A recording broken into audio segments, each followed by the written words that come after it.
আপনার রোজের mixer গ্রাইন্ডারটি use করেই কি করে খুব সহজে ভ্যানিলা কেকটি বানানো যায় চলুন আজ সেটাই দেখে নিই। হ্যালো ফ্রেন্ডস, আমার চ্যানেল গান্ডেপিন্ডিতে সকলকে স্বাগত। এরকম অনেক টেস্টি ইউনিক রেসিপি দেখার জন্য আমার চ্যানেলটাকে এক্ষুনি গিয়ে সাবস্ক্রাইব করুন আর সকলের সাথে শেয়ার করুন। রোজের চায়ের কাপে 2 কাপ ময়দা, 1 teaspoon baking powder, 1/4 teaspoon baking soda ও 1 চিমটি লবণ নিয়ে সমস্তটা ভালোভাবে চালনির সাহায্যে ছেঁকে নিন।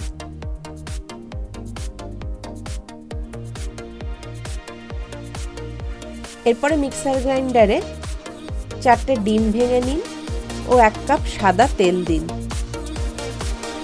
সেম চায়ের কাপের 1 কাপ চিনি দিন, 1 টিস্পুন ভ্যানিলা এসেন্স দিন। এবার সমস্তটা ঘুরিয়ে নিন। হালকা ঘি বা বাটারে আপনার পছন্দ মতো বাদাম আর কিশমিশ বাদামি করে ঢেলে নিন।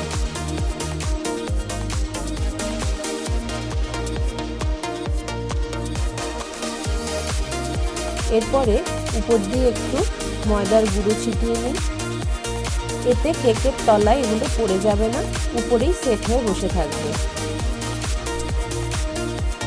এবার শুকনো ইনগ্রিডিয়েন্টের সাথে লিকুইড ইনগ্রিডিয়েন্টটা মিশিয়ে দিন। এইভাবে আস্তে আস্তে ফোল্ড করে মেশান। এইভাবে একটা স্মুথ ব্যাটার তৈরি করুন। এইভাবে ফোল্ডে পোর হবে। পাত্রে কিছুটা ঘি বা বাটার ব্রাশ করে নিয়ে ব্যাটারটা ঢেলে দিন।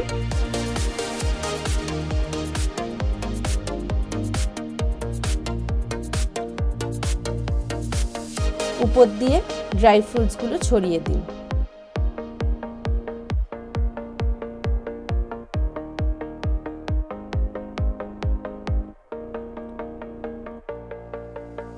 এরপরে আগে থেকে 165 ডিগ্রি সেলসিয়াস টেম্পারেচারে প্রিহিট করে রাখা ওভেনে বোথ সাইড অন করে 40 থেকে 45 মিনিটের জন্য কেকটাকে বসিয়ে দিন।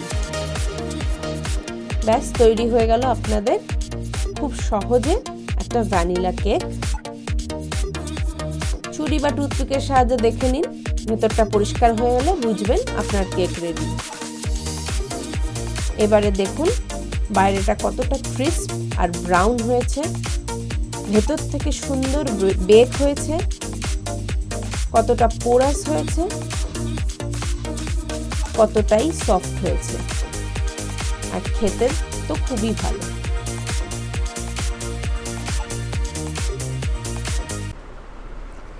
ভিডিওটি ভালো লেগে থাকলে লাইক করুন, কমেন্ট করুন আর এইভাবেই গান্ডেপিন্ডে খেতে থাকুন। Thank you.